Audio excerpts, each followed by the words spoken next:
as you know, my name is Dayana Leon Campuzano, and I am doing this video because in the master I have to do this activity, like its name's video education. It is to pass the subject of assessments and testing in the classroom. Obviously, my name, you know, and the name of my subject advisor is the master Alen Ricardo Aquino Trinidad. And as you know, today is Sunday, August 7th, 2022. So I have to say thank you in this part to stay here again and to take this calling, and let's start. Okay? So we will start with some final conclusions of the last chapter. As you know, I do a homework each week, right? The homework that I have to do in this week is about the final conclusion of the last chapter. We get it a kind of reading, and in this reading we are working one reading by week, we can say, or one chapter by week. And this part, I will show you my conclusions about the last chapter, right? And first of all, or talking about that, the first conclusion is important because we have to talk about informal assessment. What it means, I don't know, maybe if, for example, in the school that you're working, you are taking some nearest about that. But for example, in the case of informal assessment, is when you are, for example, like English teacher or whatever subject teacher. So you say maybe you are in the classroom and you say, okay, come on. In this moment we will make a kind of test, right? And it is a kind of informal assessment. Why? Because you are doing at the moment. You are not doing with previously preparation. You didn't check important topics, or maybe you can check important information about that. So, and in the moment you say, okay guys, so in this moment I need that you get a page, a pen, and let's start. So it's totally different, right? Or in this part we are talking about informal assessment. Obviously that it is in the most way like in previous form, and in some cases it is not recommended for the teachers and also for the students. The second case is when we are talking about band scales, and in my personal opinion, like Diana, I am not completely agree with that, but like English teacher I have to be agree with that. But for example, in the case of English, we got it like we know in Spanish, el Marco Común Europeo de Referencias para las Lenguas, right? And it has a little division between A, and in the case of letters, right? A, B, and C. And after comes A1, A2, B1, B2, and after comes the level C1, C2, etc. And each of these letters and numbers are related in the case of levels. For example, when you are talking about A or A1 or A2, you are talking about a starter levels, right? So basic information, basic topics, and that's all.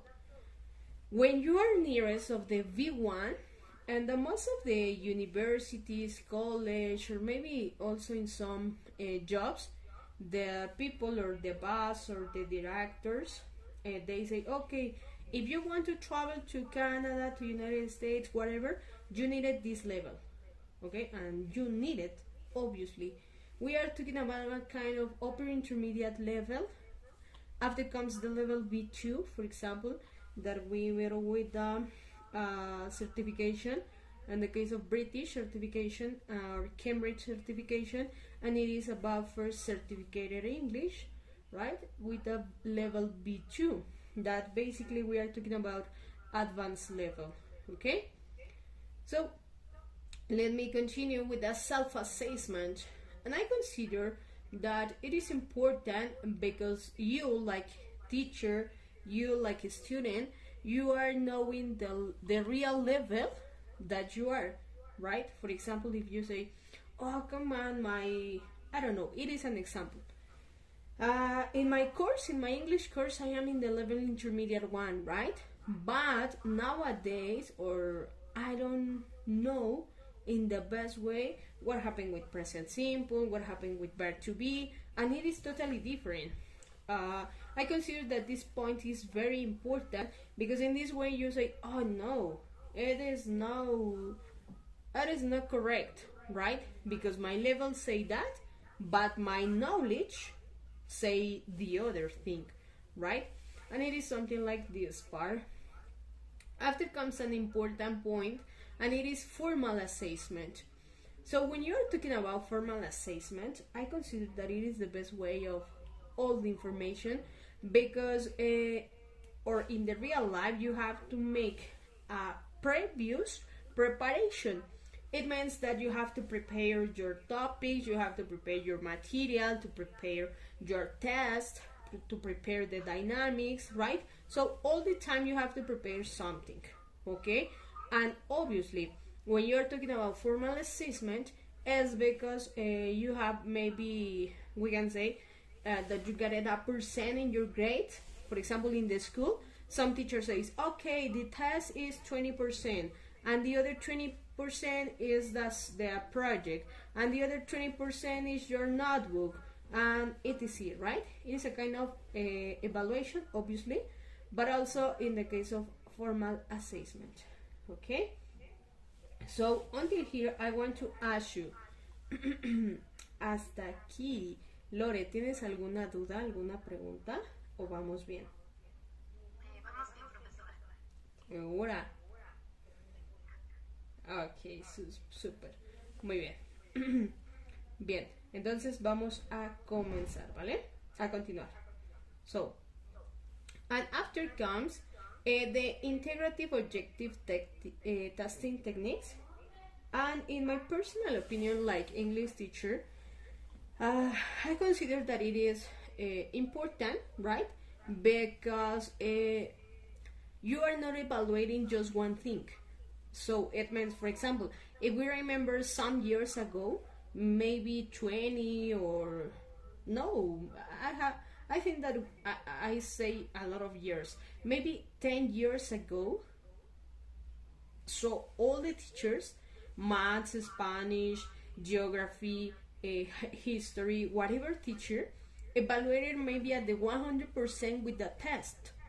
And obviously that it is so frustrating for the guys because it's, oh my god, if I won't pass my test, I will fail maybe the scholar year, maybe the bimestry, the semester, whatever, right?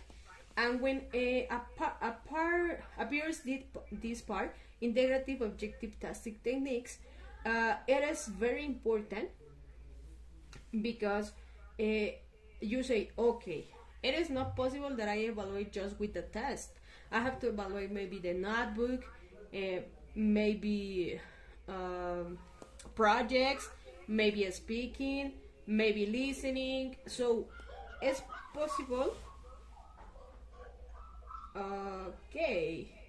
¿Todo bien, Lore? Creo que escucho mucho ruido. ¿Sí? Sí, profesora, todo bien. Ok, muchas gracias. Thank you. Bien. So, and as I told you, right? I love this part because nowadays comes a lot of things, right? And it says, okay, you can't evaluate just with a test. You have to evaluate with another instruments, with another techniques, and like teacher, maybe maths, English, history, whatever, you have to research more strategies, more techniques, more dynamics that you can evaluate it for the students. So let me continue with the last part, that it is objective testing evaluated. And I love, trust me, I love this part because I remember that I was watching some videos that how the teacher evaluated in the past, and they evaluated whatever thing. So they didn't get it specific questions to get it specific answers. So maybe it is like a line boat, you are flying in the air and you didn't come with the specific information. And nowadays appears many strategies, many techniques that say, okay, you have to, like teacher, you have to research in the best way, or you have to build in the best way your question, and in this form the student will be easy that approve the exam maybe, right? So all about that are about final conclusions of the last chapter. Okay, so Lore, until here, do you have questions?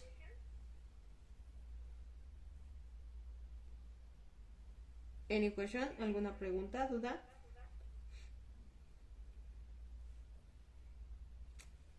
Lore. No, profesora. Okay, thank you. Está todavía bien, profesora, gracias. Okay, yeah. Thank you so much. Well, let's continue with the other part. And it is about reasons for testings. And trust me that I love this phrase because it says, ask the right questions. And it is something similar, like some minutes before I told you.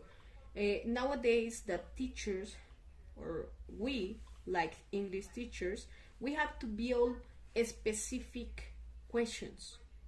And with these specific questions, obviously, that we will receive specific answers, right? The reason for testings are a lot of. But in my personal case, like English teacher Diana, I consider that the most important reason is because you have to, like English teacher, you have to be careful, you have to take care the level of your students. Because, for example, in the Mexican education, as sadness is sad. It's sad because we don't get it a good level, right? In the primary school, secondary school, in the high school, until in the college or the university. When you are checking the level or the English program in the schools, you say, oh my goodness, it's really that the teachers teach that.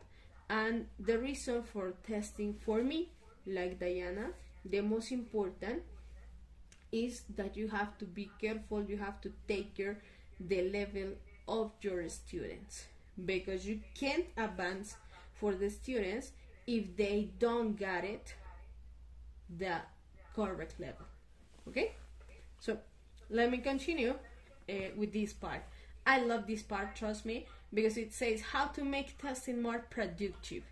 And it is related with some part that I told you at the beginning of the video, that in the past the teachers evaluated with maybe 100% with the test, right? And nowadays I love, in my personal case, like teacher also, I try to evaluate it with projects, maybe with music, with the 4 skills, listening, speaking, reading, and writing. I don't prefer a lot of writing, but we have to use it, right? But in the best way, I prefer to evaluate it with projects. Because when you are applying the projects, you are checking that the students got the level in the real life, because you are making or you are using all the skills there, basically, or the mainly speaking, right? This is like, I consider that you can do it the testing more productive, right? So after comes with alternative to testing, maybe continuous assessment, portfolio, etc.